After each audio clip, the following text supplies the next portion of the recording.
دوستو 9 ربیع الاول کو جگہ جگہ عید شجاع منائی جاتی ہے۔ سوال یہ پیدا ہوتا ہے کہ عید شجاع کیا ہے؟ اس عید کو کتب مسالک میں 80 سے زیادہ ناموں سے مزین کیا گیا ہے۔ یہ عید دراصل ایام عزا کے خاتمے کے اعلان کے طور پہ منائی جاتی ہے، کیونکہ 9 ذی الحج یعنی جناب مسلم بن عقیل علیہ السلام کی کوفہ میں شہادت کے روز سے ایام عزا شروع ہوتے ہیں اور 9 ربیع الاول کو ان کا اختتام ہوتا ہے۔ اس کی وجہ یہ ہے کہ آخری تعزیتی مجلس 8 ربیع الاول کو ہوتی ہے، کیونکہ یہ دن ہمارے 11ویں امام پاک یعنی مولا امام حسن عسکری علیہ السلام کا روز شہادت ہے۔ اس لیے اکثر مقامات پر اس دن مجالس ہوتے ہیں، ماتم داریاں ہوتی ہیں، ان کا مقدس تابوت برآمد کیا جاتا ہے، زنجیر زنی اور کما زنی بھی ہوتی ہے۔ پھر 9 ربیع الاول کی شب کو ہمارے زمانے کے امام یعنی امام مہدی آخر الزمان اجل اللہ فرج شریف کی دستار بندی کی شب ہوتی ہے،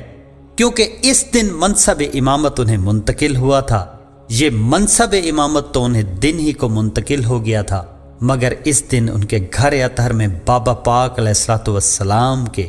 تابوت کی موجودگی میں مبارک دینا مناسب نہیں ہوتا، اس لیے اس مبارک بادی کو اگلی رات پر رکھ دیا جاتا ہے اور 9 ربیع الاول کی شب کو ان کی تاج پوشی کی شب قرار دے کر اسے شب مسرت اور عید آل ابا قرار دیا جاتا ہے۔ 9 ربیع الاول کی ایک خصوصیت یہ بھی ہے کہ اس دن عمر ابن سعد ملعون جو کربلا میں یزیدی فوج کا سپہ سالار تھا، وہ جناب مختار سقفی علیہ السلام کے ہاتھوں واصل جہنم ہوا تھا۔ 9 ربیع الاول کے دن سوگ کے اختتام کا اعلان ہوتا ہے۔ آج تو یہ روایات دم توڑتی جا رہی ہیں، لیکن کچھ عرصہ پہلے تک سادات و مومنین کے گھروں کی یہی روایت تھی کہ 9 ذی الحج کو آل محمد علیہ السلام کے غم میں جو سیاہ لباس پہنے جاتے تھے وہ پھر اس دن تبدیل کیے جاتے تھے، یعنی یہ 3 ماہ ایام عزا تھے اور مومنین ان دنوں میں صرف سیاہ لباس پہنتے تھے۔ ان تمام دنوں میں ان کے گھروں میں کوئی خوشی نہیں ہوتی تھی، اور اسی طرح پھر 3 ماہ کے بعد یعنی 9 ربیع الاول کو اس سوگ کا اختتام کیا جاتا تھا۔ بعض مقامات پر بزرگ سادات عظام کی دستار بندی بھی کی جاتی تھی، یعنی اس دن انہیں کالی کی جگہ رنگین دستار پہنا کر سوگ کے اختتام کا اعلان کیا جاتا تھا۔ اس دن کو سوگ اتاری کا دن بھی کہا جاتا ہے۔ سرائکی میں اسے سو لہاوی کہا جاتا ہے، اور اس دن کی مناسبت سے قصیدے وغیرہ بھی پڑھے جاتے ہیں اور خصوصی نیاز کا اہتمام بھی کیا جاتا ہے۔ ایسا ہرگز نہیں ہے کہ یہ روایات ہر جگہ پہ دم توڑ گئی ہیں، بلکہ آج بھی دنیا بھر میں سادات و مومنین کے گھروں میں یہ روایات زندہ ہیں۔ دوستو، یہاں ایک اور غلط فہمی کا ازالہ بھی کرتا جاؤں، کیونکہ یہاں برادران اہل سنت کی ایک غلط فہمی کو رفع کرنا بھی ضروری ہے کہ عام طور پر سواد اعظم میں یہ تصور پایا جاتا ہے کہ شیعہ اس دن خلیفہ ثانی حضرت عمر بن خطاب کی موت کا جشن مناتے ہیں۔ حقیقت یہ ہے کہ ایسی کوئی بات نہیں ہے، کیونکہ اسلام کی ساری تاریخیں اٹھا کر دیکھ لیں کہ حضرت عمر بن خطاب کا انتقال 9 ربیع الاول کو ہوا ہی نہیں ہے، کیونکہ اس کے انتقال کا دن 29 ذی الحج ہے، جس کی وجہ سے اکثر مقامات پر 29 ذی الحج کو یوم حضرت عمر منایا جاتا ہے۔ کچھ عرصہ قبل تو پاکستان میں بھی یہ دن منایا گیا، اور سپاہ صحابہ نے شیعوں کے ایام عزا میں مداخلت کے لیے اسے 1 محرم کو منانے کا اعلان بھی کروایا تھا، اور کچھ عرصہ پاکستان میں 1 محرم کو یوم حضرت عمر منایا بھی گیا، اور آج سرکاری طور پر تو اس دن چھٹی نہیں ہوتی، مگر ریڈیو ٹی وی پر اس دن یوم حضرت عمر کے حوالے سے کئی پروگرام دکھائے جاتے ہیں۔ اس لیے برادران اہل سنت کو اس دن کی عید کے بارے میں کسی شک و شبہ میں مبتلا نہیں ہونا چاہیے۔ ہاں،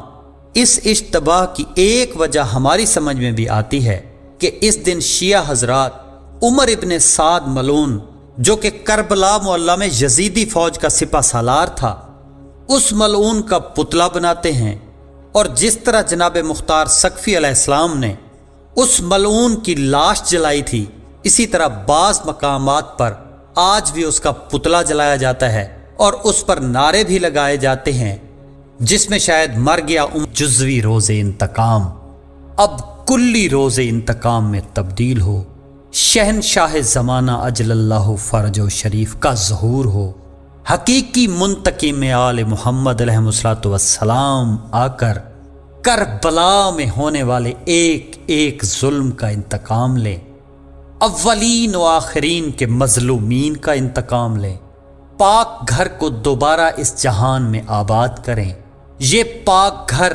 کہ جس کے لیے یہ کائنات تخلیق کی گئی تھی، عظمت و شان کے اس حقیقی معراج پر پہنچے جس کا خالق نے ان سے وعدہ فرمایا ہے۔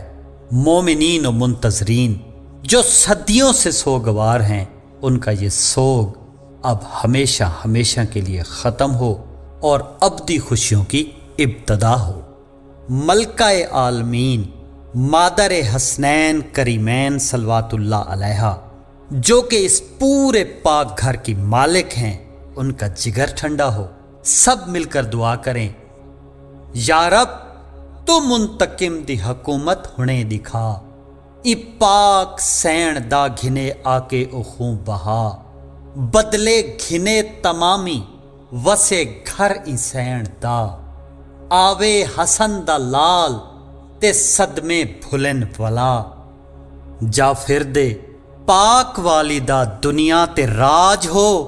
عادل دے سر تے ابدی مسرت دا تاج ہو۔ الہی آمین، الہی آمین،